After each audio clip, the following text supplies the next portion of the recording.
winter of 1846, 17 runaways vanished without a trace along the Underground Railroad between Philadelphia and New York. Official records list them as recaptured, but the truth buried in forgotten church ledgers tells a darker story. These weren't random captures by slave catchers. They were calculated betrayals orchestrated by someone the fugitives trusted most. A 16-year-old Quaker girl named Margaret Thorne, whose angelic face masked the coldest heart in Pennsylvania. For over a century, her family's descendants have kept her secret locked away, paying bribes to local historians and burning documents that might expose the blood money that built their fortune. Tonight, we reveal the horrifying truth about America's youngest and most successful traitor to the cause of freedom. Before we continue with the story of Margaret Thorne and the 17 souls she condemned to hell on earth, I want you to know that this channel is dedicated to uncovering the darkest secrets of American history. If you're new here, hit that subscribe button and ring the notification bell. We post these chilling true stories every week. And tell us in the comments, what state are you listening from? I'm curious to see how far these forgotten American horrors reach across our nation. The winter Margaret Thorne chose to become a merchant of human misery would prove to be one of the coldest on record, as if nature herself recoiled from the evil about to unfold in the snow-covered farmlands of Chester County. Chester County, Pennsylvania in 1846 was a patchwork of rolling hills, dense woodlands, and prosperous Quaker farms that had become the backbone of the Underground Railroad's most reliable route north. The county's strategic position, close enough to the Mason-Dixon line to serve as a first refuge, yet connected by ancient Indian trails to Philadelphia and beyond, made it invaluable to the cause of abolition. The Thorne family had settled in Kennett Township 3 generations earlier, establishing themselves as respectable members of the Society of Friends. Their 2-story stone farmhouse sat on 80 acres of fertile land, surrounded by the kind of thick forest that provided perfect cover for midnight travelers seeking freedom. Samuel Thorne, Margaret's father, was known throughout the county as a successful grain merchant, whose wagons regularly traveled the roads between Chester, Wilmington, and Philadelphia, a reputation that served as excellent camouflage for more clandestine cargo. Margaret had grown up hearing whispered conversations between her parents about packages that needed safe passage north.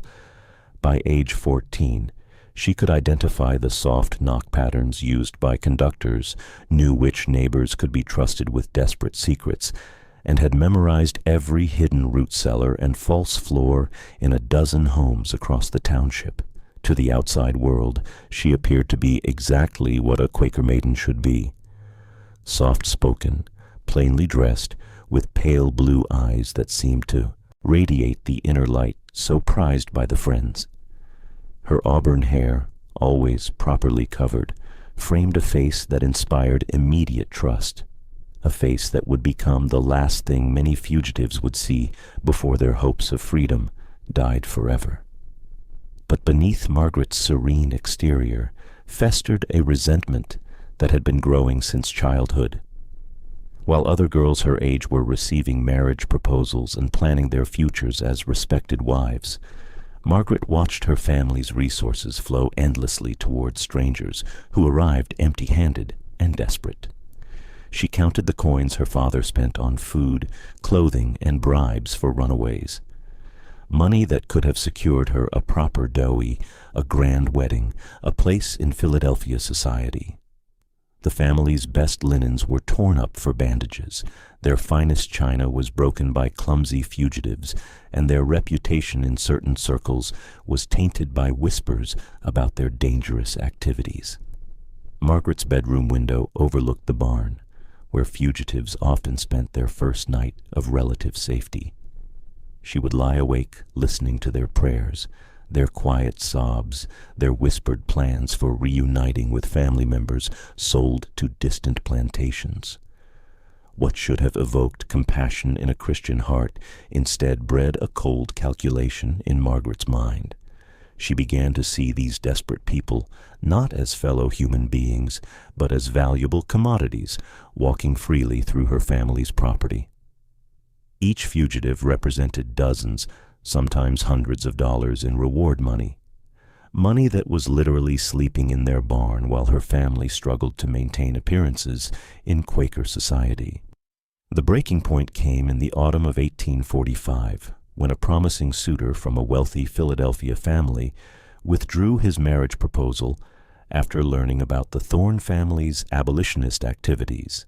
The young man's father, Cornelius Whitman, was a textile manufacturer with business interests throughout the South. He couldn't risk association with a family so openly involved in helping runaways, especially when his cotton suppliers might view such connections as a betrayal of their economic partnership. Margaret had spent months imagining her life as Mrs. James Whitman, hosting elegant dinner parties in a Chestnut Street mansion, wearing silk dresses imported from Paris, and raising children who would never know the fear of midnight raids or the shame of being labeled radical abolitionists. When that future crumbled, replaced by the prospect of a lifetime spent hiding fugitives and dodging slave catchers, something cold and calculating awakened in Margaret's heart. She began to study the Underground Railroad operation with the same intensity she had once applied to her Bible studies. But her motivation was no longer spiritual salvation. It was financial liberation. She mapped the routes, memorized the schedules, and identified the weakest points in the network's security. Most importantly, she began to research the going rates for captured fugitives in different markets throughout the South. Margaret's transformation from innocent Quaker maiden to calculating predator didn't happen overnight. She spent weeks wrestling with her conscience, attending meetings and listening to testimonies about the sacred duty to help those in bondage. But every sermon about sacrifice and service only reinforced her growing conviction that she was sacrificing her entire future for people who would never know her name or appreciate her family's risks. When she finally made the decision to betray the cause her family held sacred, it was with the cold logic of a business transaction. She was simply redirecting a valuable resource from an unprofitable use to a profitable one. The plan that crystallized in Margaret's mind during those dark autumn months was breathtakingly simple in its evil. She would continue to play her role as the devoted daughter and committed abolitionist, but she would simultaneously establish contact with the network of slave catchers who haunted the Pennsylvania countryside. Instead of helping fugitives escape to freedom, she would guide them directly into the hands of bounty hunters who would return them to the hell they had risked everything to escape. And she would be paid handsomely for each betrayal.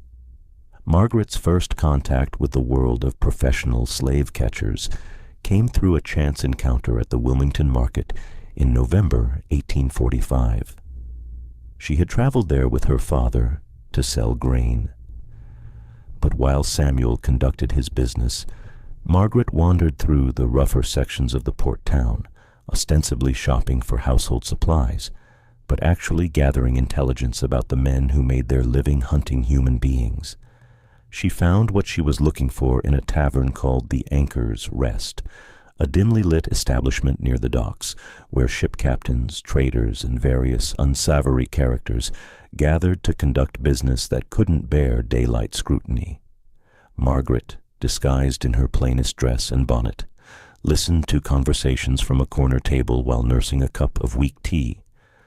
She heard names, prices, and methods discussed with the casual brutality of men trading livestock. Most importantly, she heard about Jeremiah Caldwell. Caldwell was different from the other bounty hunters who frequented the Anchor's Rest. Where they were crude and violent, he was sophisticated and methodical. He dressed like a gentleman, spoke like an educated man, and conducted his business with the precision of a successful merchant. Other slave catchers brought in fugitives who were often damaged, traumatized, or barely alive from brutal treatment.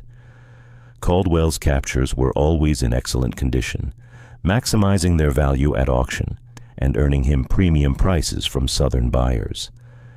The key to Caldwell's success, Margaret learned from eavesdropping on his conversations, was information.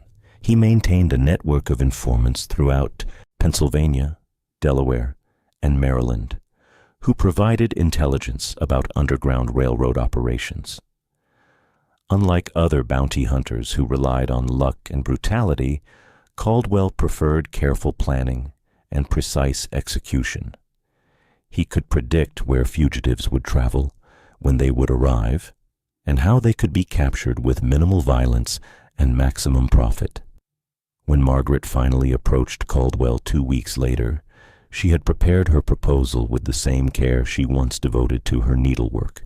She presented herself as a concerned citizen who had witnessed the chaos and violence that Underground Railroad activities brought to her peaceful community. She spoke of her fears for her family's safety, her concerns about the economic impact of helping fugitives, and her desire to see the situation resolved in a way that would restore order to Chester County. Caldwell was initially suspicious of the pale young woman who claimed to want to help capture fugitives, but when Margaret provided him with detailed information about a planned escape that was scheduled for the following week, information that proved completely accurate, when Caldwell's men successfully intercepted 3 runaways exactly where and when she had predicted, he realized he had found something extraordinary.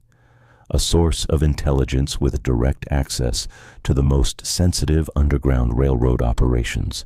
The arrangement they established was elegantly simple. Margaret would continue her role as a trusted member of the Underground Railroad network, but she would feed Caldwell detailed information about fugitive movements, conductor schedules, and safe house operations.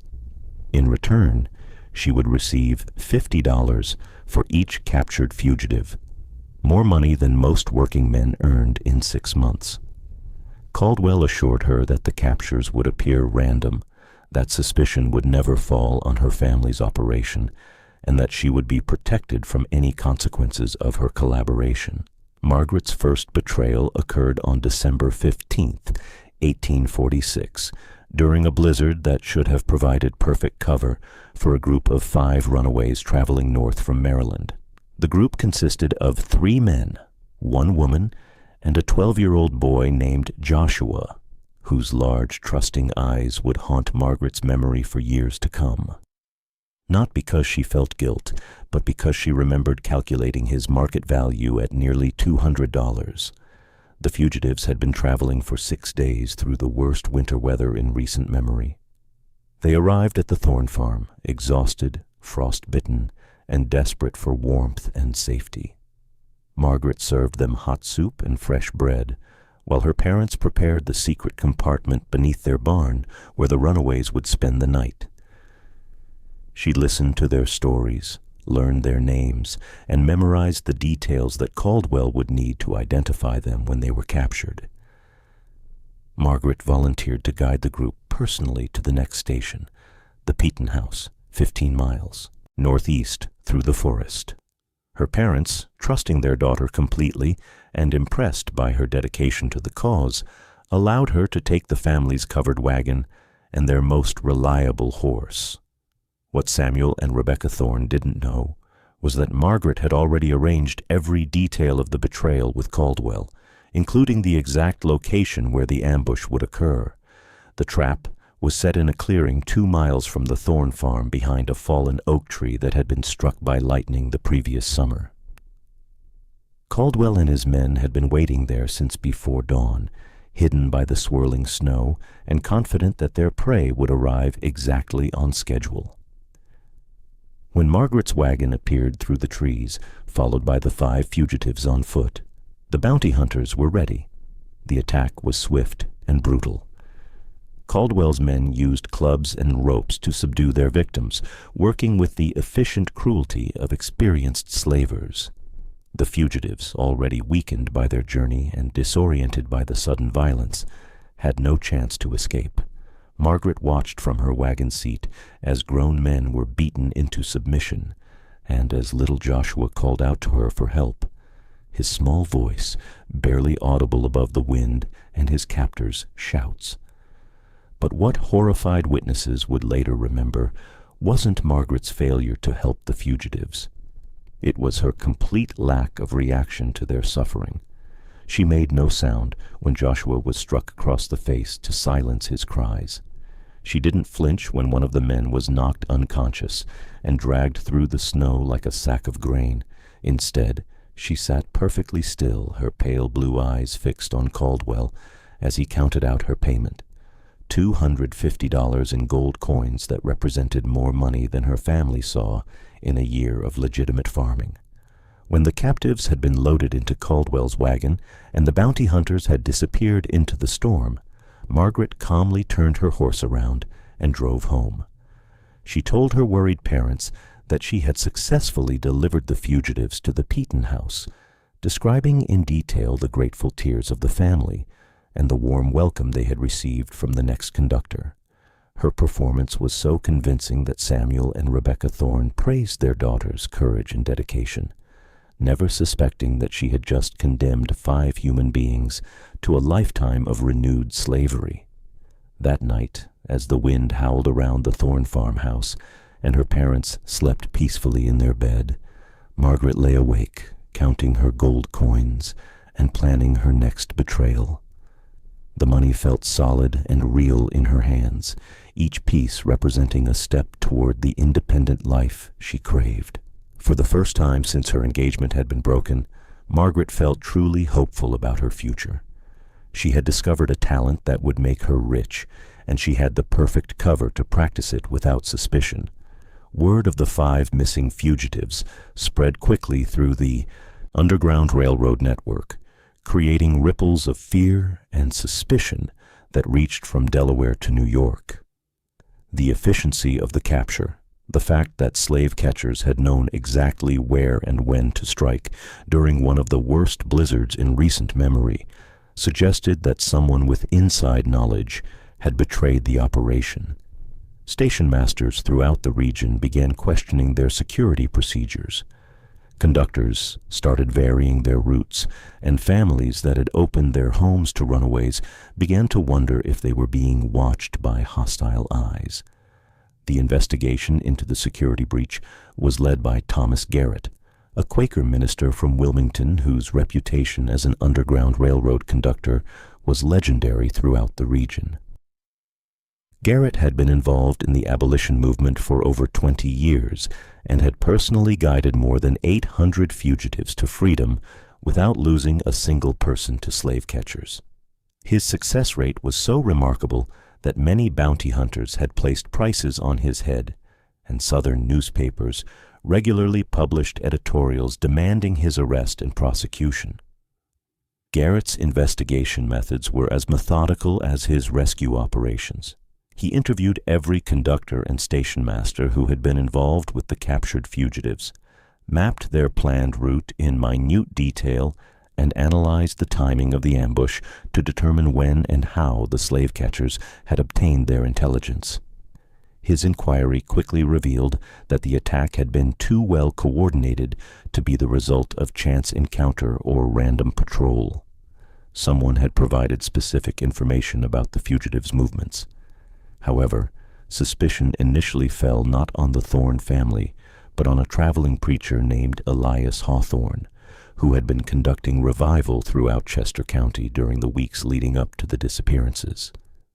Hawthorne was a Methodist minister with a reputation for inflammatory sermons against slavery, but several conductors had noticed that his questions about Underground Railroad operations seemed unusually detailed for someone who claimed to be simply raising funds for the cause. Margaret encouraged these suspicions with carefully calculated comments and observations. During a meeting gathering, She mentioned to several families that she had seen a suspicious man watching their farm from the edge of the woods, a man whose description perfectly matched Preacher Hawthorne's appearance.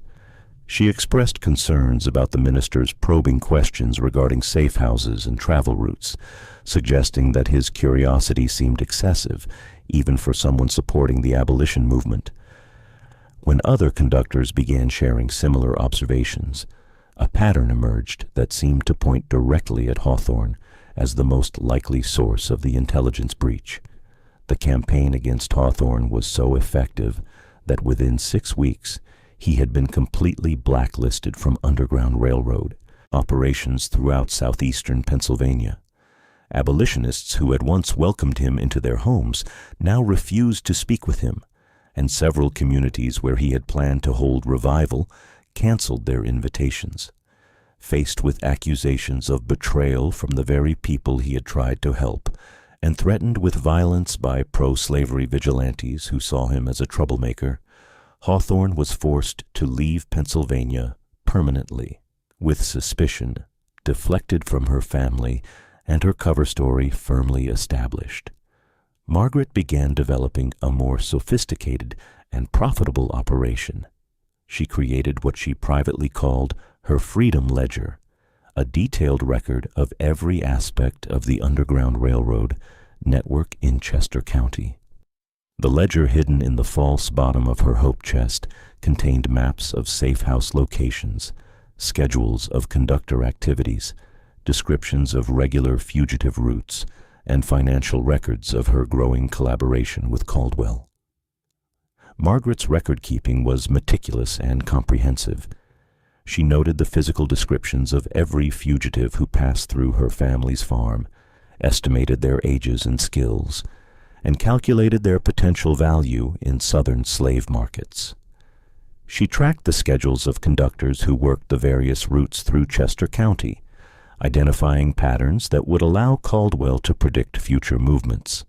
Most importantly, she mapped the locations of safe houses throughout the region, noting which families were most trusting, which operations had the weakest security, and which routes could be compromised without arousing immediate suspicion. The ledger also contained Margaret's financial projections for future betrayals. She had researched the market prices for different types of slaves in various southern cities, accounting for seasonal variations in demand and regional preferences for specific skills or physical characteristics. Young men suitable for field work commanded the highest prices, followed by skilled craftsmen, domestic workers, and children who could be trained for specialized tasks. Margaret discovered that pregnant women were particularly valuable because they represented 2 potential slaves for the price of 1 capture. By spring 1847, Margaret had become Caldwell's most valuable source of intelligence. Her information was so reliable and detailed that other slave catchers began requesting access to her reports, creating a secondary market for the intelligence she gathered. Caldwell established a network of buyers for Margaret's information, charging premium prices for advance notice of fugitive movements and guaranteed capture opportunities. Margaret's success created new challenges that required increasingly sophisticated solutions. The unusual effectiveness of slave catcher operations in Chester County was making Underground Railroad conductors suspicious, and some had begun implementing countermeasures designed to identify potential informants. Conductors started providing different information to different safe houses, varying routes at the last minute, and staging decoy operations to confuse potential betrayers. Her response to these countermeasures revealed the full depth of her strategic thinking. Margaret began providing Caldwell with false information about decoy operations while protecting the real fugitive movements that she planned to betray. This strategy accomplished multiple objectives. It made the bounty hunters appear less omniscient. It eliminated conductors who weren't part of her immediate network, and it consolidated Underground Railroad operations around her family's farm, giving her access to even more valuable intelligence. The most disturbing aspect of Margaret's evolving operation was her development of what she called Victim selection protocols. She began evaluating every fugitive who passed through her family's operation according to strict market criteria, determining who would be betrayed based on their potential profitability rather than any consideration of their humanity. Her protocols were coldly efficient. Pregnant women, skilled craftsmen, and healthy young adults received priority for betrayal because they commanded the highest prices. Elderly or sick fugitives were more likely to be allowed safe passage, not out of compassion, but because Caldwell paid reduced rates for captures that might die before reaching market. Margaret's ledger contained detailed profiles of dozens of fugitives complete with physical descriptions, estimated ages, skill assessments, and market valuations. Each entry read like a livestock inventory rather than a record of human beings, reflecting Margaret's complete psychological transformation from caring daughter to calculating slave trader. She had become, in every sense except official title, a professional dealer in human misery. As Margaret's operation expanded throughout the spring and summer of 1847, she faced an unexpected challenge that would test her skills as a manipulator and her commitment to her profitable betrayals. A new conductor had begun working the routes between Delaware and Pennsylvania, and his reputation for almost supernatural ability to detect danger threatened to disrupt Margaret's carefully constructed system of intelligence gathering and betrayal. Thomas Garrett's arrival in Chester County represented the greatest threat Margaret had encountered since beginning her collaboration with Caldwell. Unlike other conductors who relied primarily on established routes and familiar safe houses, Garrett employed a constantly shifting network of contacts and rarely used the same path twice. He had an uncanny ability to sense when operations had been compromised and would abandon planned routes at the first sign of unusual activity or suspicious behavior. Garrett's investigation methods were particularly dangerous for Margaret because he focused not just on obvious security breaches, but on subtle patterns that might indicate the presence of an informant within the network itself. He had begun cross-referencing information about captured fugitives with data about which conductors and safe houses had been involved in their journeys, looking for statistical anomalies that might reveal the source of intelligence leaks. Margaret realized that Garrett's systematic approach would eventually identify her as the common factor in multiple betrayals. His reputation for methodical investigation and his extensive network of contacts throughout the abolition movement meant that any suspicion falling on her would be pursued relentlessly and with devastating thoroughness. She needed to eliminate this threat before it could expose her operation, but the challenge was doing so without arousing the very suspicions she was trying to avoid.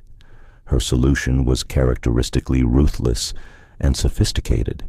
Instead of simply avoiding contact with Garrett or reducing her betrayal activities while he was in the area, Margaret decided to orchestrate the conductor's destruction by framing him as a collaborator with slave catchers. The plan she developed would not only eliminate Garrett as a threat, but would also deflect suspicion from herself by creating an alternative explanation for the recent pattern of successful captures. The first stage of Margaret's campaign against Garrett involved carefully gathering intelligence about his methods, contacts, and scheduled activities.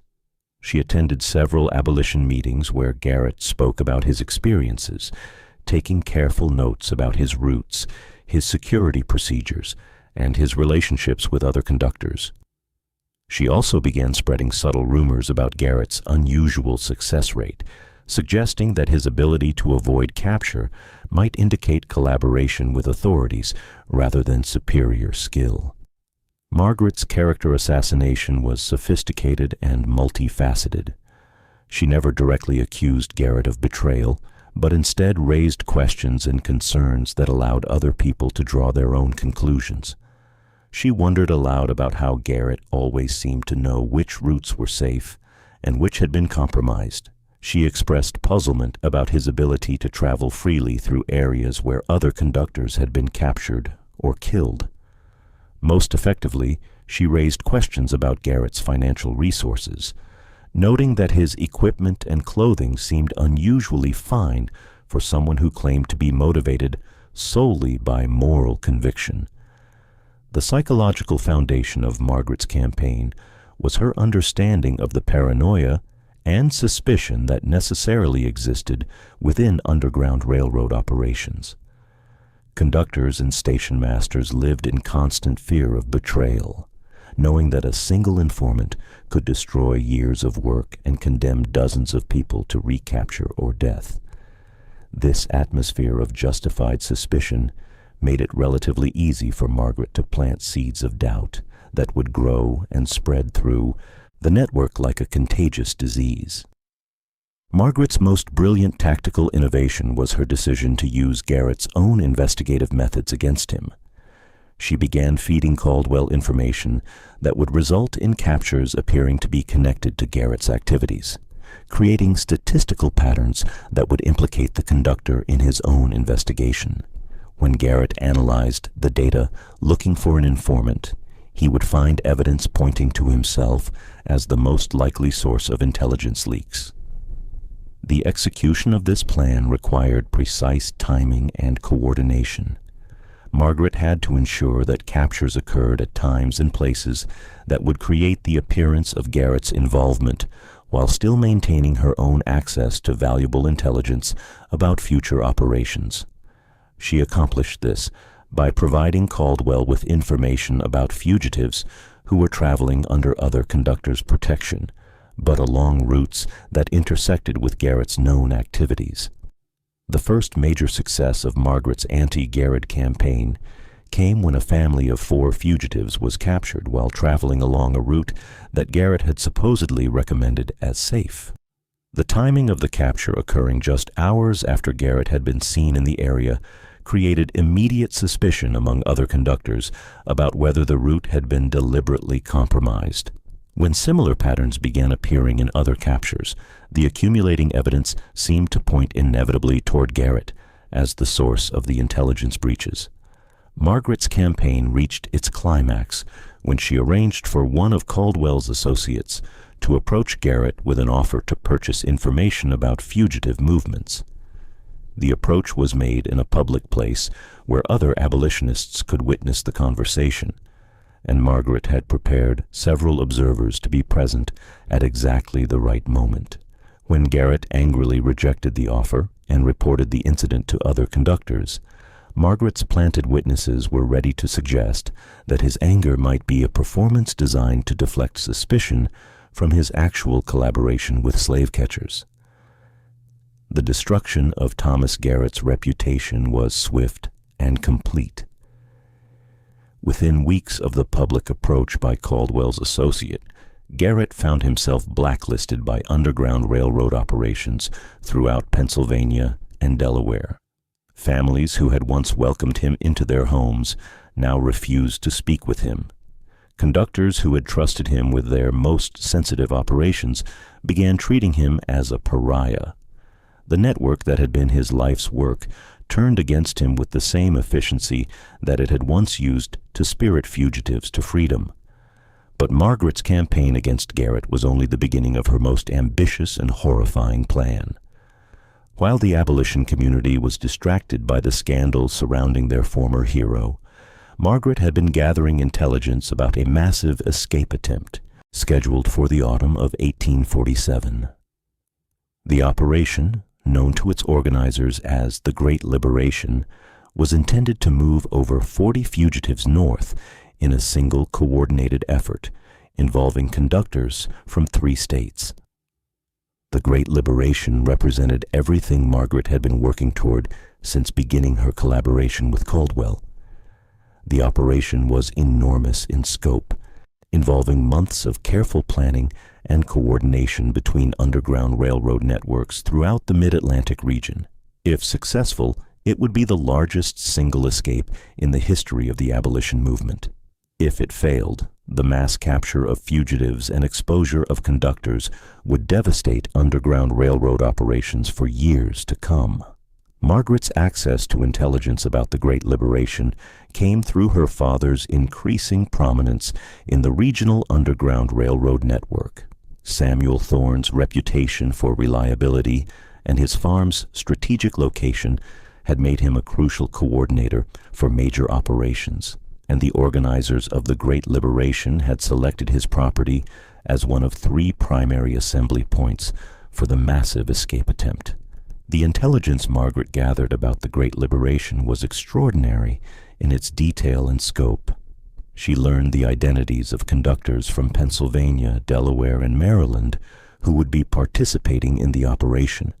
She obtained maps of the planned routes, including primary paths and backup alternatives for different contingencies. She discovered the locations of safe houses that would be used to shelter fugitives during their journey north, and she identified the specific dates and times when different groups would be moving through various checkpoints along the escape routes. Most importantly, Margaret learned that the Great Liberation would involve 43 fugitives, including entire families with young children, skilled craftsmen who had been specially recruited from Virginia plantations, and several former house servants who possessed valuable intelligence about their master's business operations. The total value of the fugitives, calculated according to Margaret's market research, exceeded $15,000, more money than most Americans would earn in a lifetime.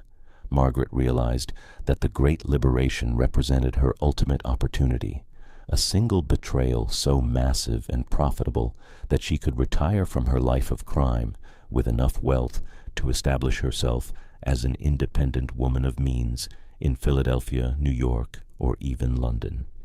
She began planning what she privately called the ultimate betrayal, an operation that would dwarf all of her previous crimes and provide her with financial security for the rest of her life. But Margaret's ambition led her to make a critical error in judgment.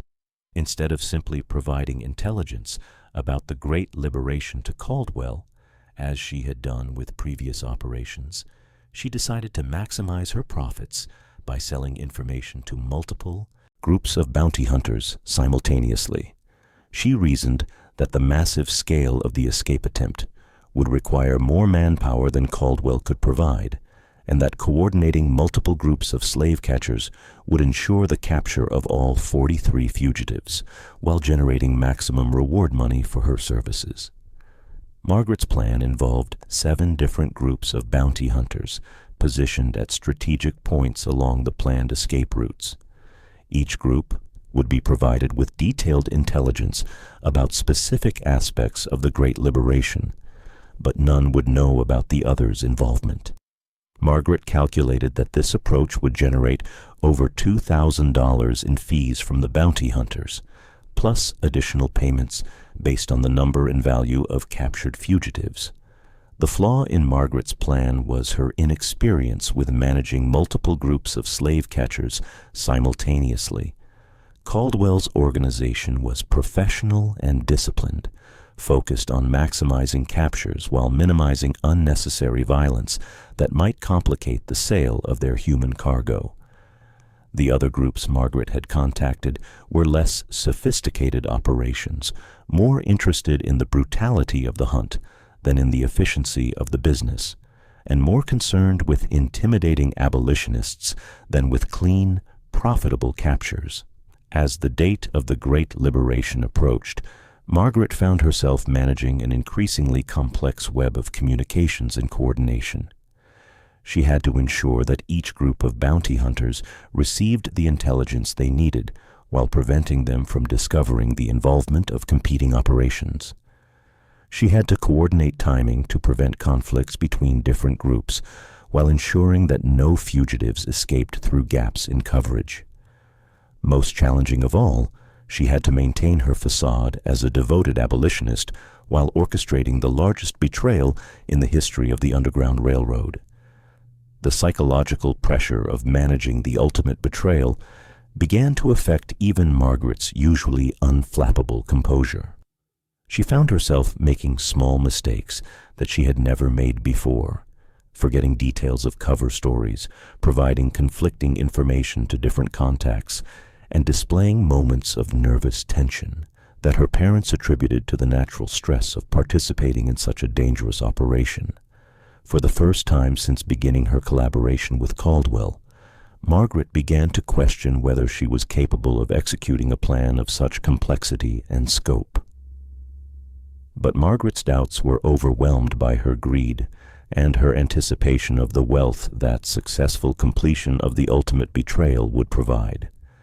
She had already made plans for her life after the operation. She would claim to be traumatized by the mass capture of fugitives and would travel to Philadelphia to recover from the shock.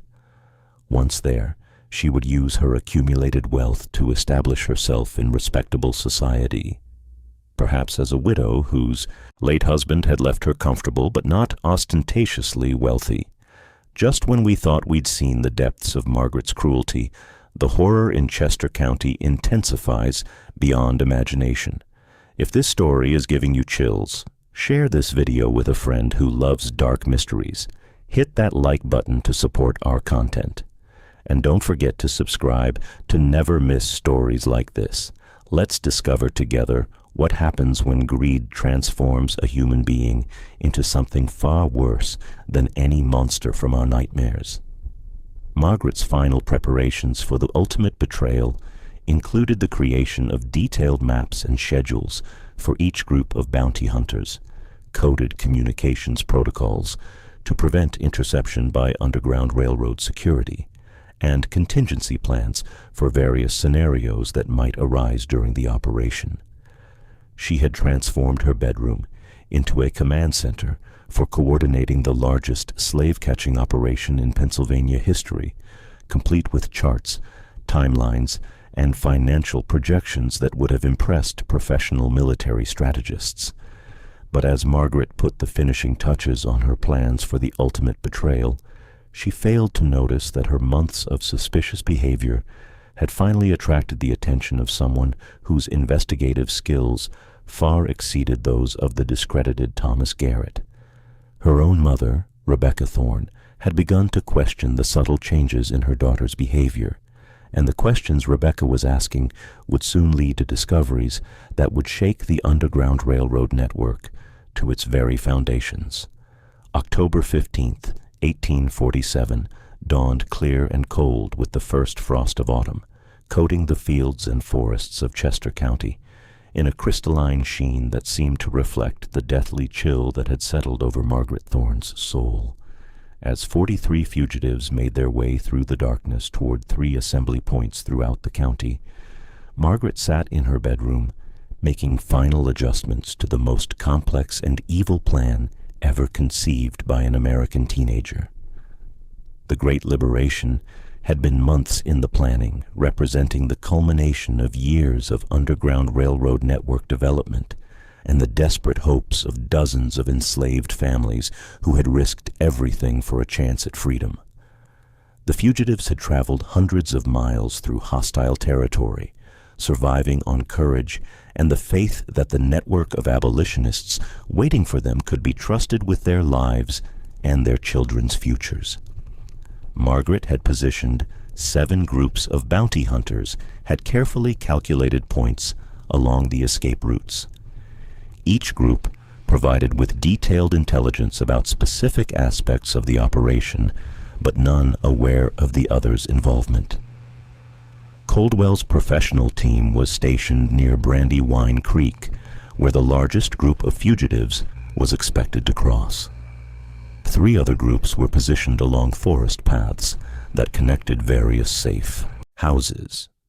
2 additional teams waited near road junctions where wagons would be most vulnerable to ambush. The 7th group was held in reserve, ready to pursue any fugitives who might escape the initial captures. But Margaret's elaborate plan began to unravel almost immediately.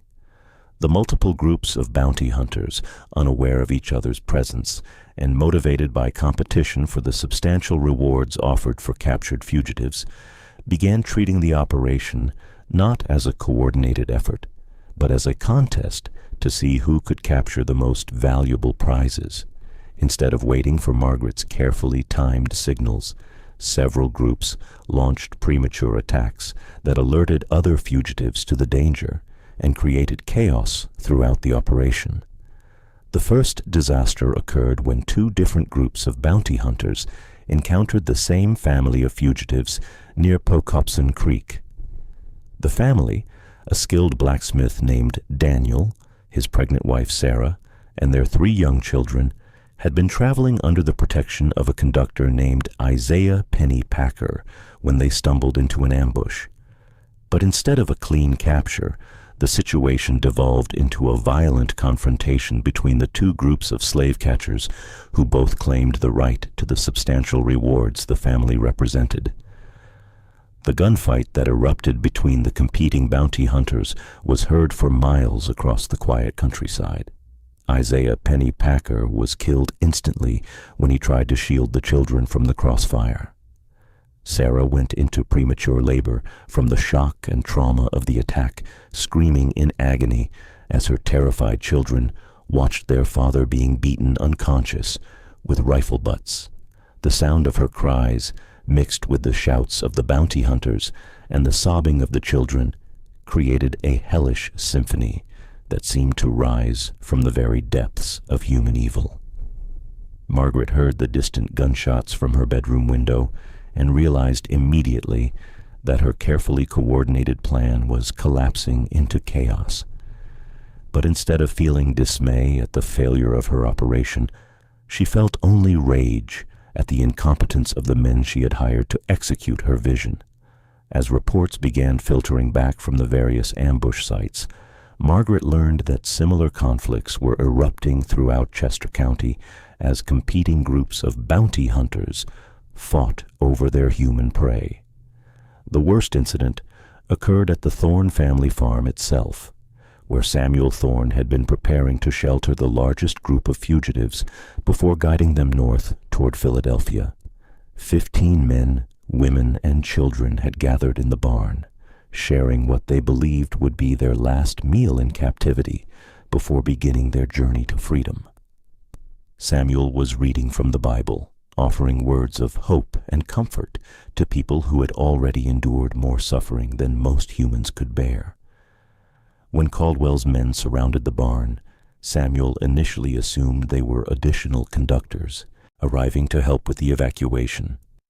He opened the barn door with a welcoming smile, calling out greetings to what he thought were fellow abolitionists. The reality became clear only when he found himself staring down the barrels of multiple rifles held by men whose faces showed nothing but cold calculation and greed. "Step aside, old man," Caldwell commanded, his voice carrying the authority of someone accustomed to immediate obedience. "We're here for the cargo." Samuel Thorne, realizing the magnitude of the betrayal that had occurred, refused to move aside. "These are human beings under my protection," he declared, his Quaker principles forbidding him from violence, but not from courage. "I will not allow you to harm them." The confrontation that followed was brief and brutal. Samuel was struck down by a rifle butt when he tried to block the entrance to the barn, his skull cracking with a sound that Margaret heard clearly from her bedroom window.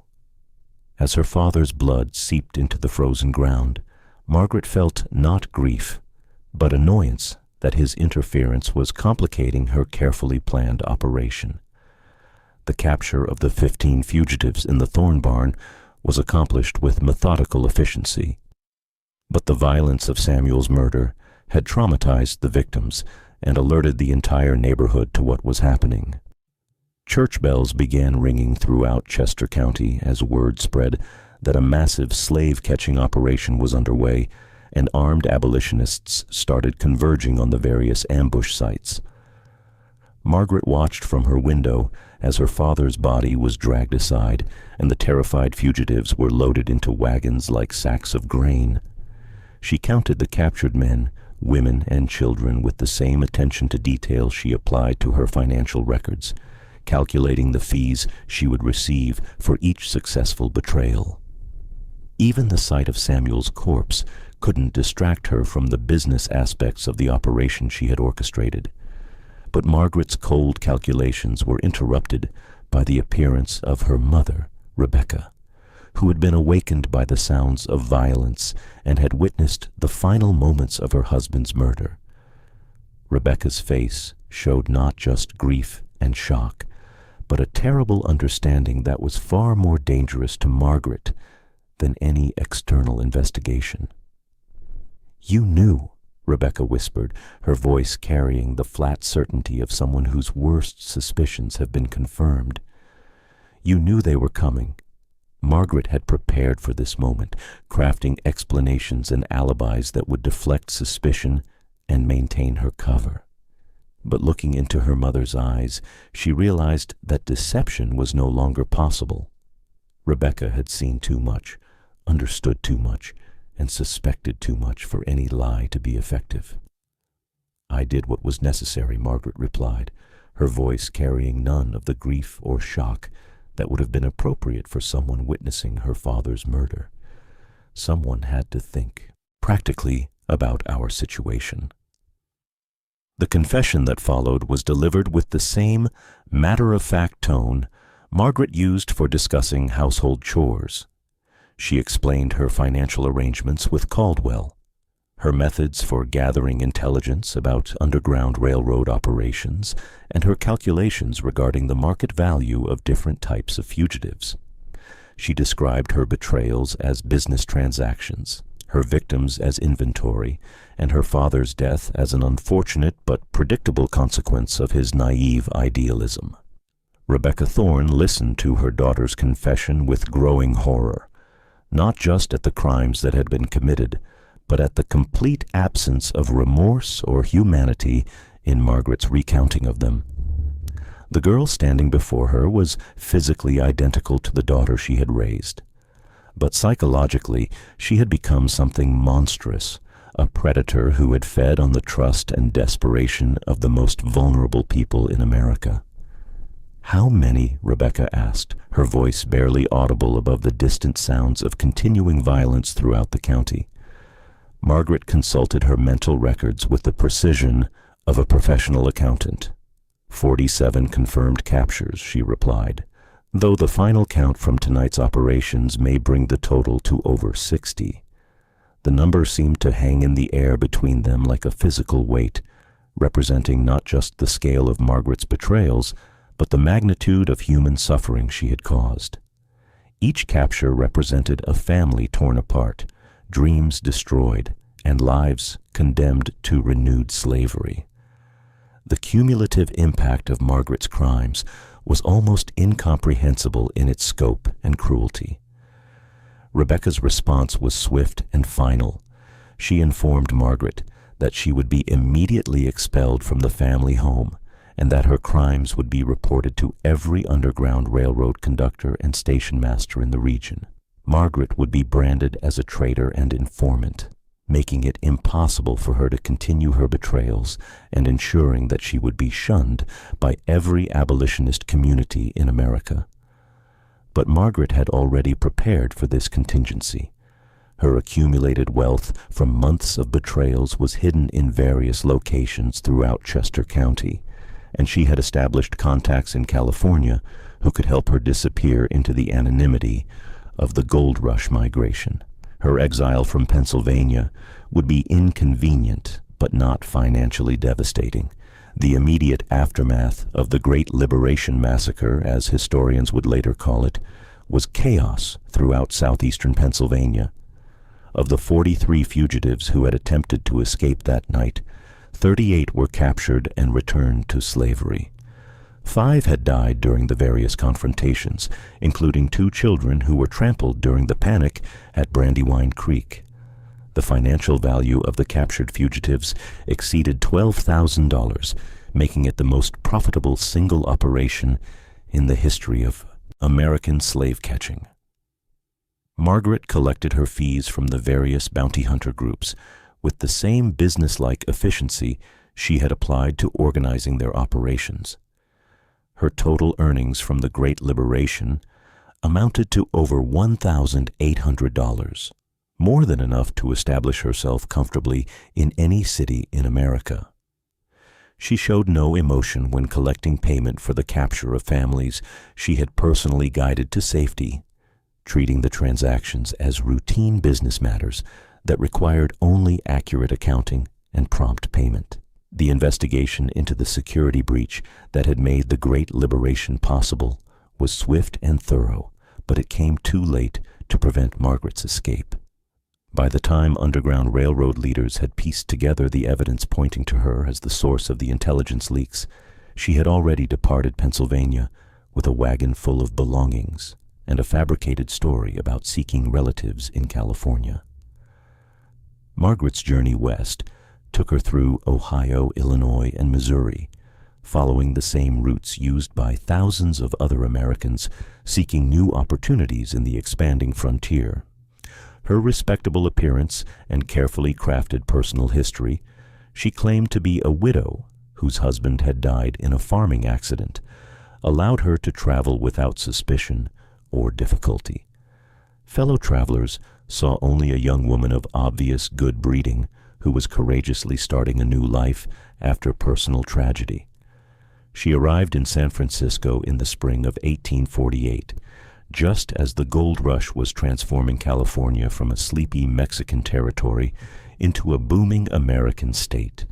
The city's explosive growth and constantly changing population provided perfect cover for someone seeking to establish a new identity, and Margaret used her accumulated wealth to purchase a boarding house in a respectable neighborhood near Portsmouth Square. Margaret's boarding house catered to successful miners, merchants, and professional men who could afford clean rooms, decent food, and the company of a refined hostess who understood the social graces expected in civilized society. She presented herself as Mrs. Margaret Whitmore, a widow from Pennsylvania, whose late husband had left her with modest but sufficient means to establish herself in business. Her guests found her to be charming, intelligent, and sympathetic to their stories of hardship and adventure in the gold fields. But Margaret's comfortable new life in California was built on the same foundation of deception and exploitation that had characterized her activities in Pennsylvania.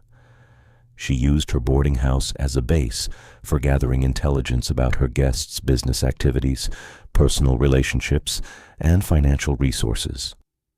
When opportunities arose, she didn't hesitate to exploit the information for profit, arranging to have wealthy guests robbed, manipulating business deals to her advantage, and even providing intelligence to claim jumpers and other criminals who preyed on successful miners. Margaret's California operations were more subtle than her Pennsylvania betrayals, but they were motivated by the same cold calculation and complete absence of empathy. She saw her guests not as human beings deserving of hospitality and protection, but as sources of information and opportunities for profit.